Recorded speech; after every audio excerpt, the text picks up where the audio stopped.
Throughout my countless cycles observing galactic diplomacy, I believed I had cataloged every form of stupidity the universe had to offer. Then, the Korath shot a human child. In all my time serving as a diplomatic observer for the Galactic Council, I thought I had seen every possible manifestation of arrogance and foolishness. I was sorely mistaken. My name is Vex Thai, a member of the Zelhari species. We are, for lack of a better term, the accountants of the galaxy. Our role is to observe, to record, to compile reports that, for the most part, go unread until something catastrophically misguided occurs. Then, suddenly, everyone demands our data. The Korath Empire had requested a formal audience with the human delegation. A gesture so generous, it nearly bordered on the absurd. The mighty Korath, with their towering 2.5-meter frames, their chitinous exoskeletons, and their delusions of galactic supremacy, were graciously offering their presence to the humans. The irony was thick enough to cut with a plasma blade. I had been stationed on Korath Prime for exactly 47 standard days, observing these oversized insects strut around their fortress city as if they owned the entire spiral arm of the galaxy. Their warlord, Gremmin, was particularly insufferable, a being halfway between a predatory insect and a dictator. Add an ego the size of gas giant, and you've got Gremmin in a nutshell. These soft-skinned mammals think they can negotiate with us, he'd often declare during his daily rants to his war council. His mandibles clicked together in what passed for laughter among his species. These creatures believe they have something we want. The rest of his officers clicked in agreement, their amusement palpable. This farce had been playing out for weeks. Since the human diplomatic convoy had entered their system, the humans had sought to establish a trade route through Korath space. Standard diplomatic procedure, nothing more. But to the Korath, it was the perfect opportunity to assert their supposed superiority over what they considered an inferior, pitiful species. And here is where the story takes an interesting turn, by which I mean spectacularly stupid. The Korath military intelligence, if you could even call it that, had done some homework on humanity. They knew the humans were relatively new to the galactic scene. They knew humans had no significant military victories against major powers. They knew humanity preferred diplomacy over warfare. What they didn't know, and what, to this day, still makes me chuckle in that dreadful, horrified way one laughs at impending catastrophe, was the true reason humans prefer negotiation. The human delegation arrived on a Tuesday. I remember this clearly because Tuesdays on Korath Prime meant the weekly military parade, and Warlord Gremmin was intent on timing the human arrival with his grand display of force. Subtle, like a supernova, the human vessel was small, elegant, and entirely unremarkable by galactic standards. No massive weapons arrays, no imposing hull design, no threatening energy signatures, just a simple diplomatic ship, seemingly unable to outrun a cargo hauler. The Korath officers could hardly contain their laughter. "Look at that pathetic craft," sneered General Kickstar, Gremmin's second-in-command. "I've seen patrol shuttles with more firepower. But here's what caught my attention, something that should have caught theirs if they possessed even a fraction of my species' observational skills. The humans had brought their families, not just their diplomats, mind you, but their spouses, their elderly relatives, and yes, their children. Now, I had studied human behavior long enough to understand that they are fiercely protective of their young. But even by human standards, this felt excessive. Ambassador Rachel Morgan led the delegation. A woman in her 40s, with graying hair and a composure that suggested she had weathered enough nonsense in her career to fill several lifetimes. Her husband, David Morgan, accompanied her, along with their teenage son, Jake. The trade negotiator, Marcus Torres, was a man built like someone who had spent considerable time maintaining physical fitness, though he dressed like a bureaucrat. His wife, Linda Torres, a xenobiologist, was also present, along with their daughter, Nia Torres, an 8-year-old girl whose wide, curious eyes seemed to absorb everything around her. There were others, of course. Chief Security Officer Janet Brooks, a woman who could likely arm wrestle a Korath warrior and win, yet carried herself with the quiet confidence of someone who felt no need to prove anything. Dr. Sarah Chun, the mission's Sulurake, who observed the Korath ceremonies with the detached interest of someone studying particularly aggressive insects. And engineer Tom Wilson, whose role was to assess the technical feasibility of the proposed trade routes. The Korath, naturally, interpreted the presence of families as a sign of weakness. They bring their young to a military installation, Gorn remarked with a rare gleam of what could only be described as sadistic delight. They don't even grasp the concept of showing strength. I noted this observation in my report, though an unsettling sense of unease was beginning to settle in my thoughts. In my experience, when a species brings their most vulnerable members into a potentially hostile situation, it usually signals one of two possibilities. Either they are catastrophically foolish, or they are so supremely confident in their ability to protect those members that they view the gesture as a sign of diplomatic respect. Based on everything I knew about human expansion, their technological development, and their unexpected success rate in avoiding major conflicts despite their rapid growth across the galaxy, I was beginning to lean toward the latter. But to the Korath, it was as if the humans were sheep walking into a den of wolves, and they were already sharpening their claws. The diplomatic meetings have been dragging on for days, with all the excitement of watching paint dry on a hull breach. The humans were patient, methodical, and infuriatingly reasonable in their proposals.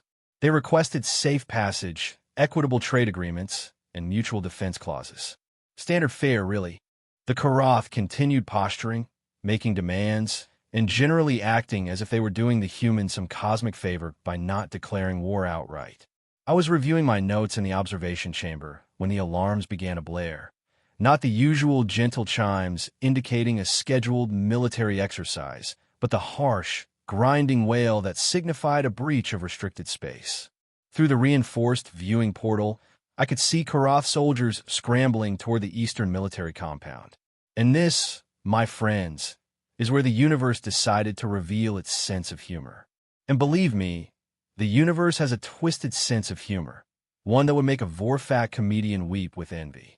An 8-year-old human child, Nia Torres, had wandered away from the diplomatic quarters.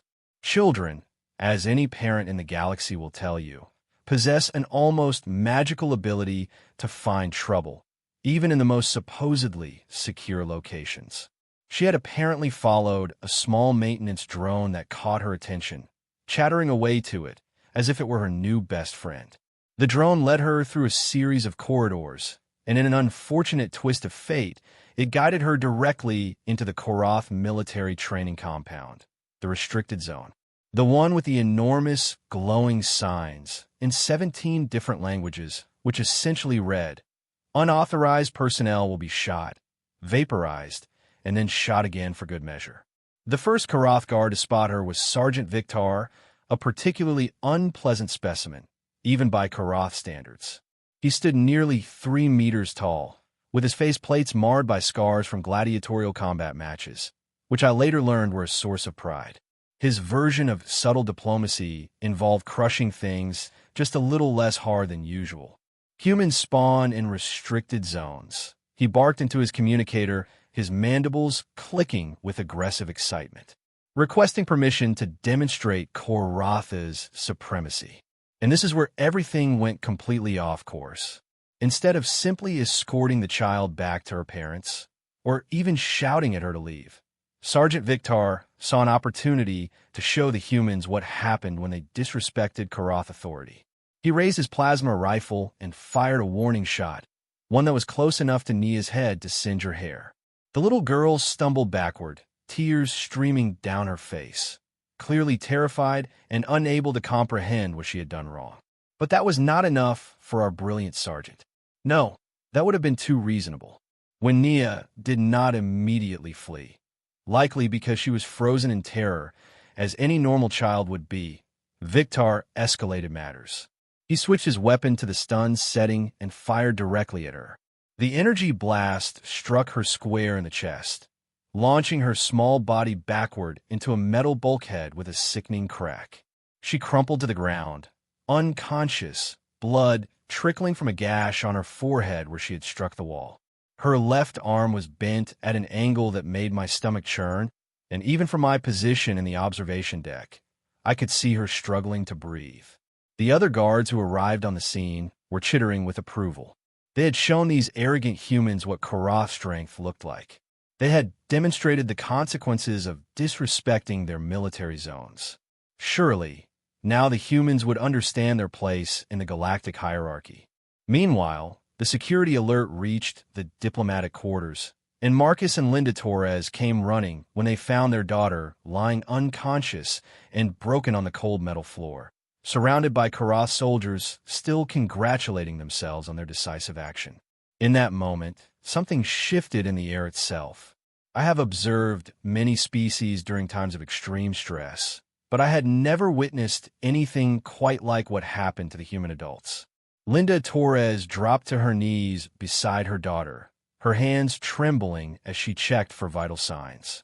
Marcus Torres stood perfectly still, his face a mask of controlled emotion, his eyes locked on Sergeant Victor. The silence that followed was far more terrifying than any war cry I had ever heard. It was the silence of a predator calculating the most efficient way to kill its prey. But the Korath, in their arrogance, interpreted the silence as fear, as submission, as exactly the response they had been hoping for. Graham himself arrived on the scene within minutes, surveying the situation with evident satisfaction. "Let this serve as a lesson," he announced loudly, his mandibles clicking with pleasure. "This is what happens when humans fail to respect Korath authority. Your young will learn discipline, or they will learn pain." The other Korath officers chittered in agreement. They had successfully put these upstart mammals in their place. They had shown appropriate force. They had demonstrated why the Korath Empire was not to be trifled with. I started updating my diplomatic incident report, but something told me this would require a much larger file than usual. What happened next would haunt my dreams until my final molting.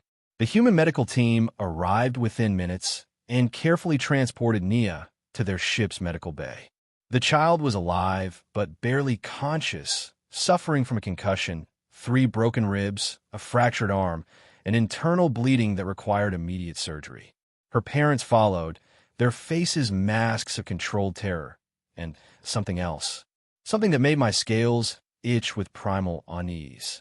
But it was the reaction of the remaining humans that should have sent every Korath within a parsec running for the nearest exit.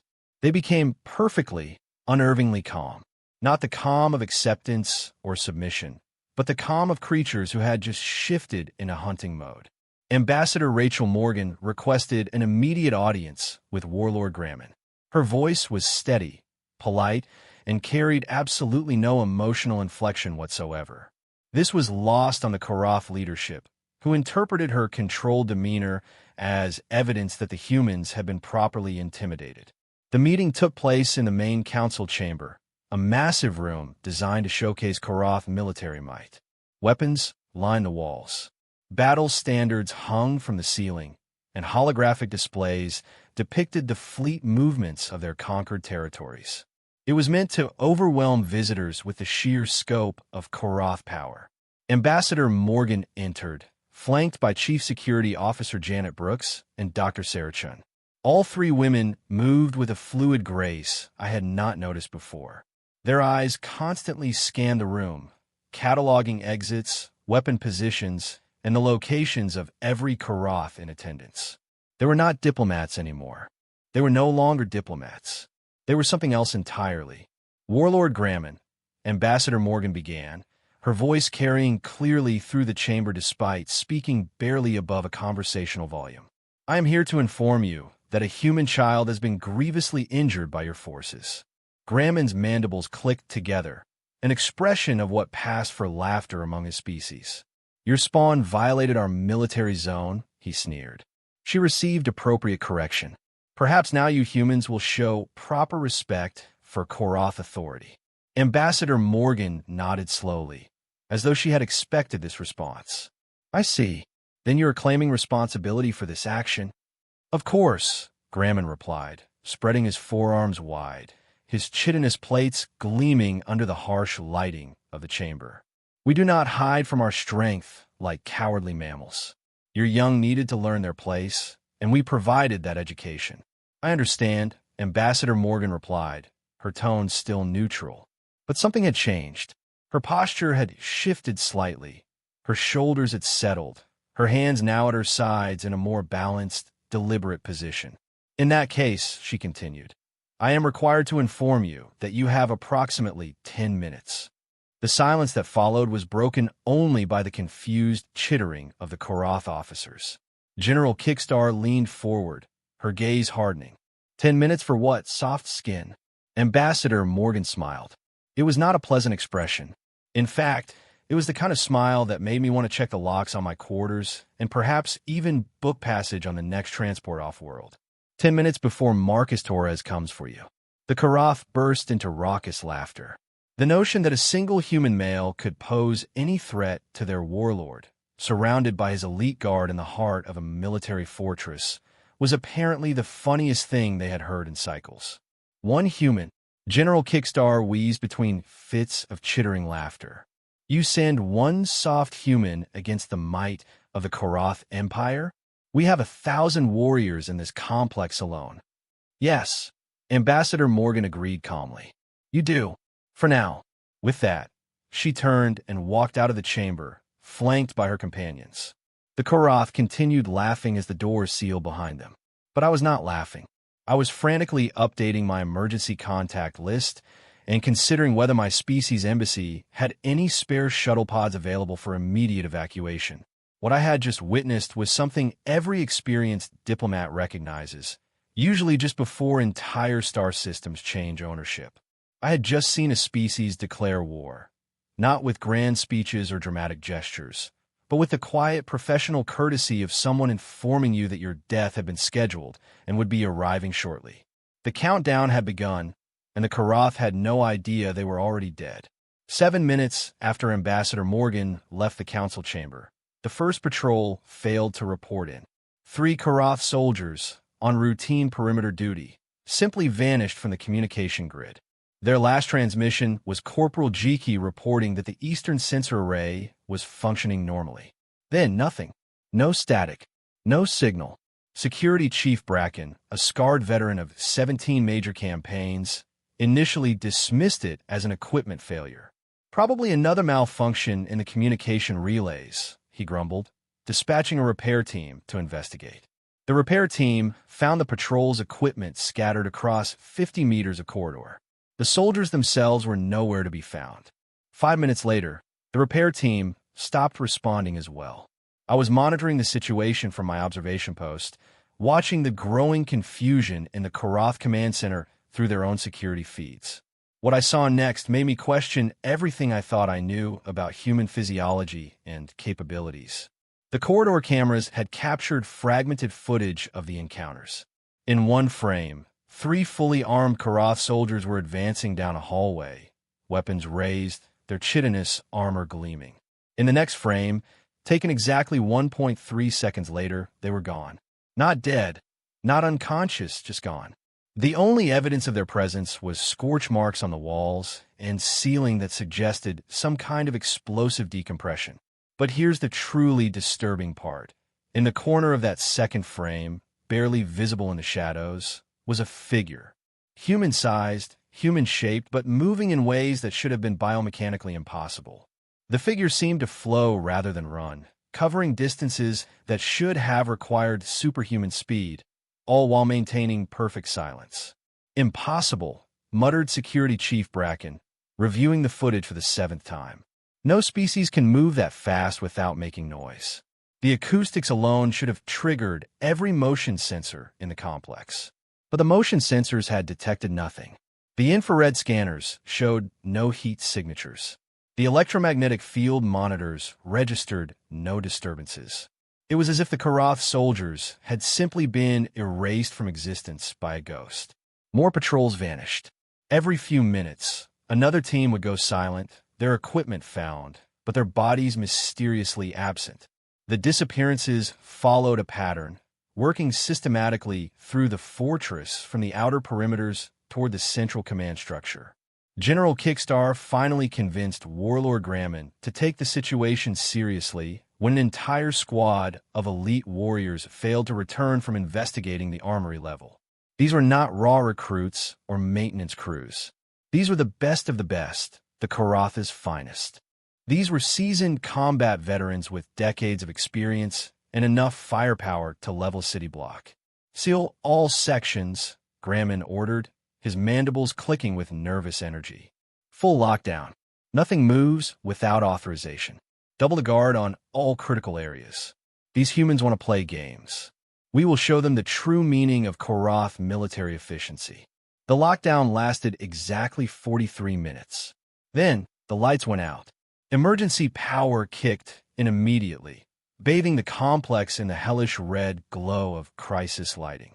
In that crimson illumination, the security cameras finally captured a clear image of their enemy. Marcus Torres stood at the end of a corridor, looking directly into the camera. He was still wearing his diplomatic attire, but something fundamental had changed about his posture, his expression, his entire presence. He no longer looked like a bureaucrat. He looked like death incarnate wearing a business suit. The camera feed lasted exactly 6 seconds. In those 6 seconds, Marcus Torres moved with fluid precision that violated every law of physics I thought I understood. He covered 40 meters of corridor in what appeared to be 2 steps, somehow avoiding 3 separate weapon discharges from hidden defensive turrets, and disappeared through what should have been a sealed blast door without even slowing down. "How is he moving like that?" screamed Brackinon, frantically cycling through camera feeds, try to track the intruder. What kind of species are these humans? That was when the horrible truth began to crystallize in my mind. I pulled up my files on human colonial expansion, their exploration patterns, their seemingly peaceful integration into galactic society. But now, I was looking at the data with new eyes, asking different questions. How does a species spread across 50 star systems in less than 2 centuries without significant military conflicts?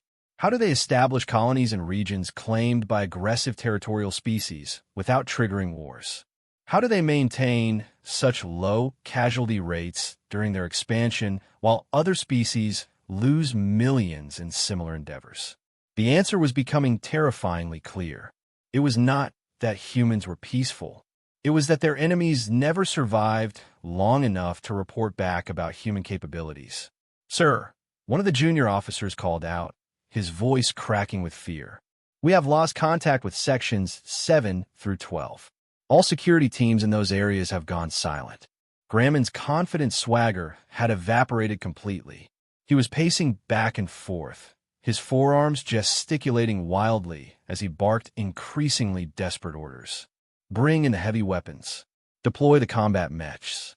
I want every warrior in this facility hunting that human." But the hunt had already begun, and they were not the hunters. They were the prey. The systematic dismantling of Korath defenses that followed was not warfare, as I understood it. It was surgery, precise, methodical, and absolutely merciless.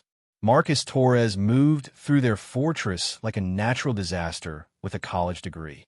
He did not kick down doors or announce his presence with dramatic speeches.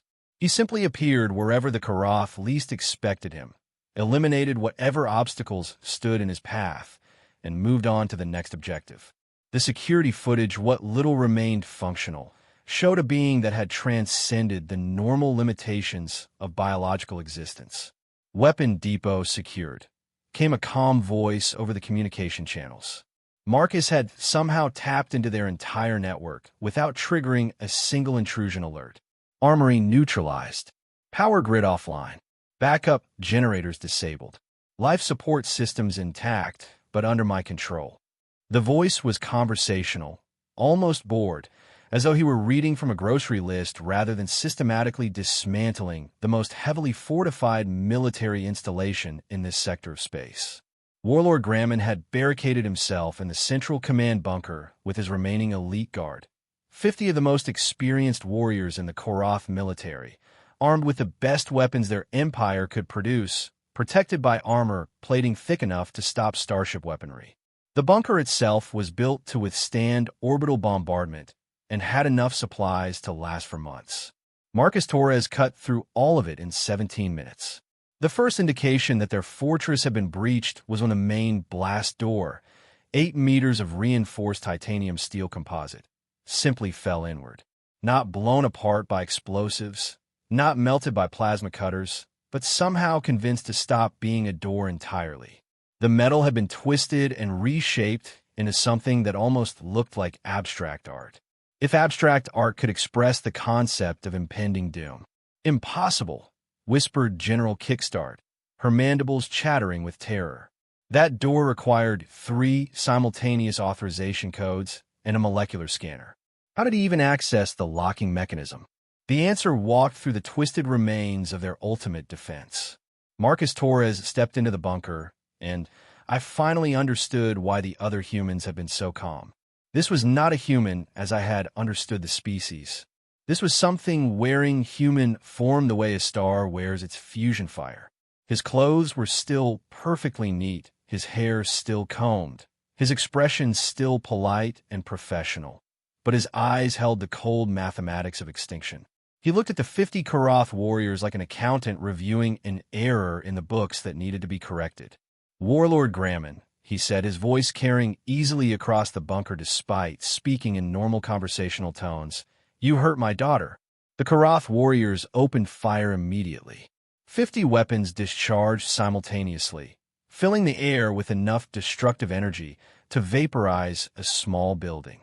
Marcus Torres was no longer where the weapons were aimed.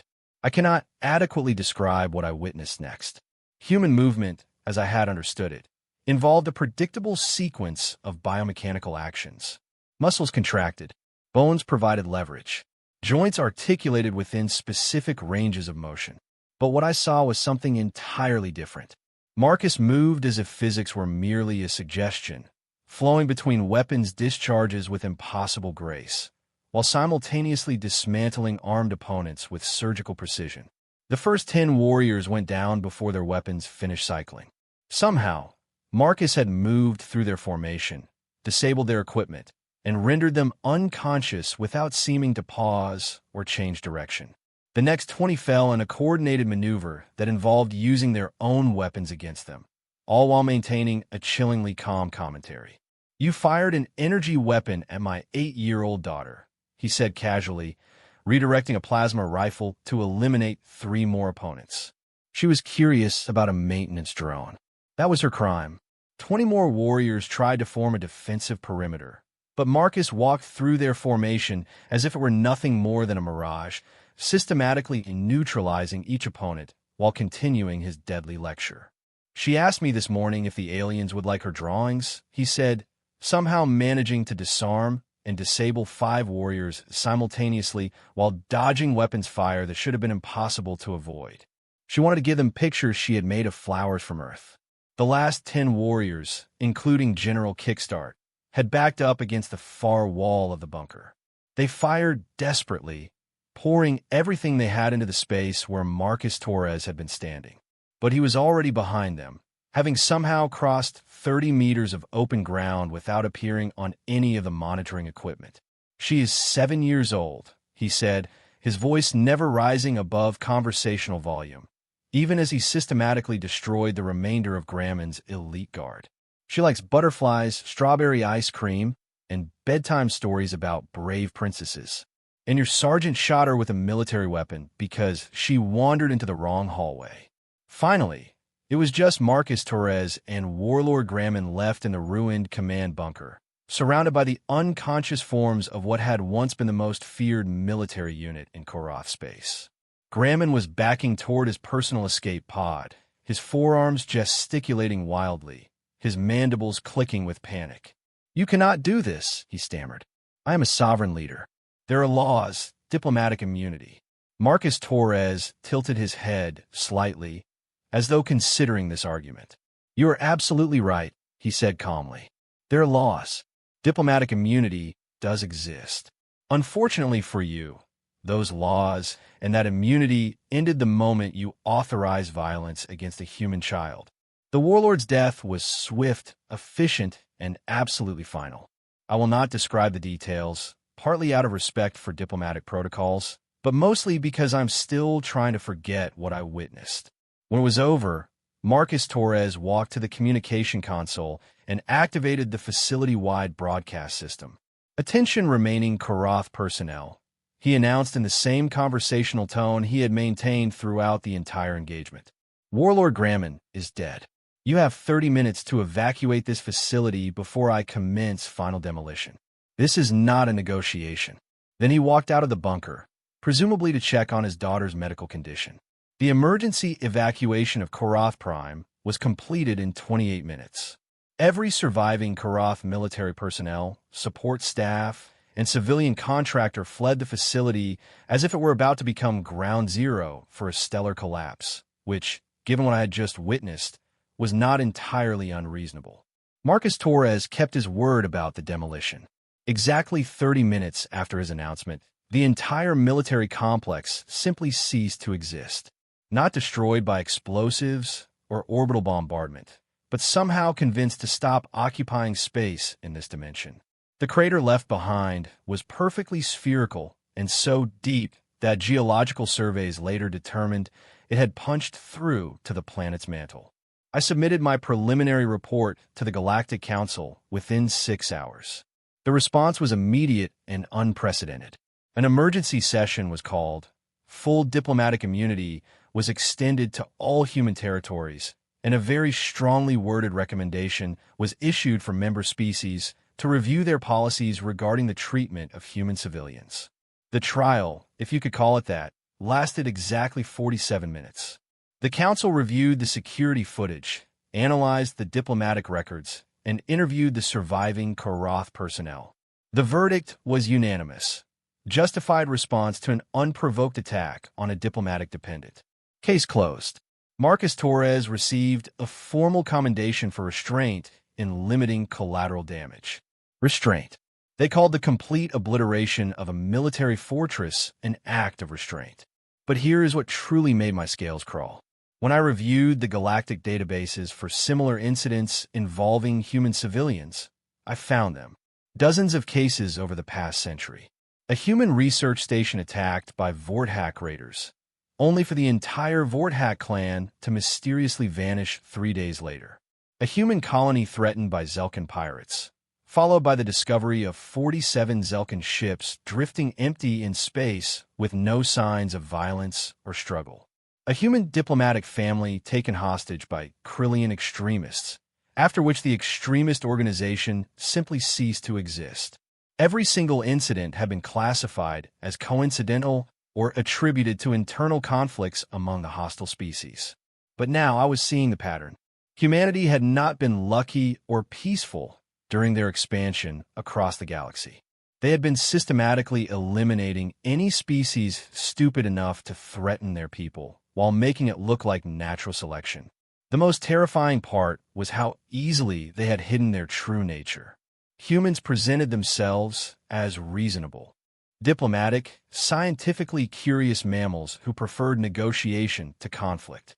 That was the image humanity had carefully cultivated in the galactic community. And in truth, it was entirely accurate. They did prefer negotiation. They were reasonable, diplomatic, and open to cooperation. But what they had failed to mention was that their version of negotiation came with the unspoken understanding that anyone who harmed their people would be removed from existence with surgical precision. It was the perfect evolutionary strategy. Appear harmless and cooperative to encourage peaceful interactions, but maintain the capacity to eliminate threats so thoroughly that other potential adversaries learn to leave you alone simply by observing the consequences. The species that attacked humans vanished. The species that coexisted with them thrived. Eventually, every species learned to coexist with humanity. Word spread through the galactic community as rapidly as quantum entanglement. The official story was that a diplomatic incident on Korath Prime had resulted in the unfortunate death of Warlord Graham and the decommissioning of a military facility. The unofficial story, whispered in cantinas and trading posts from the core worlds to the outer rim territories, was much simpler. Never harm a human child. 3 words that became the most universally accepted law in galactic civilization. Not because it was written in any treaty or enforced by any council, but because every species that had ignored this rule had mysteriously ceased to exist. The human delegation departed Korath space the following day. Little Nia Torres had made a full recovery, thanks to their advanced medical technology, though she would carry a small scar on her forehead as a permanent reminder of Sergeant Vector's lesson in Korath supremacy. Sergeant Vector, incidentally, was never found. Neither was his squad, his commanding officer, or most of his extended family line. As I watched their ship disappear into hyperspace, I realized that humanity had achieved something unprecedented in galactic history. They had become the apex predators of interstellar civilization, not through conquest or intimidation, but through a simple, elegant strategy. They had convinced everyone that it was safer to be their friend than their enemy. And they were absolutely right. Ambassador Rachel Morgan had asked for safe passage, fair trade agreements, and mutual defense considerations. What she had really been saying was this: work with us, and we will be the best neighbors you could ask for.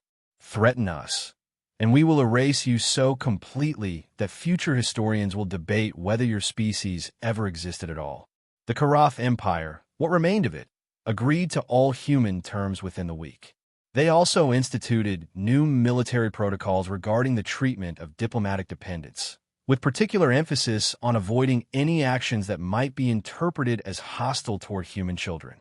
Funny how quickly attitudes can change when survival is on the line. I updated my final report with a single recommendation for all member species of the Galactic Council. When dealing with humans, remember that their politeness is not weakness, their diplomacy is not naivety, and their preference for peace is not an inability to wage war. It is simply their way of being kind enough to give you a choice. Choose wisely.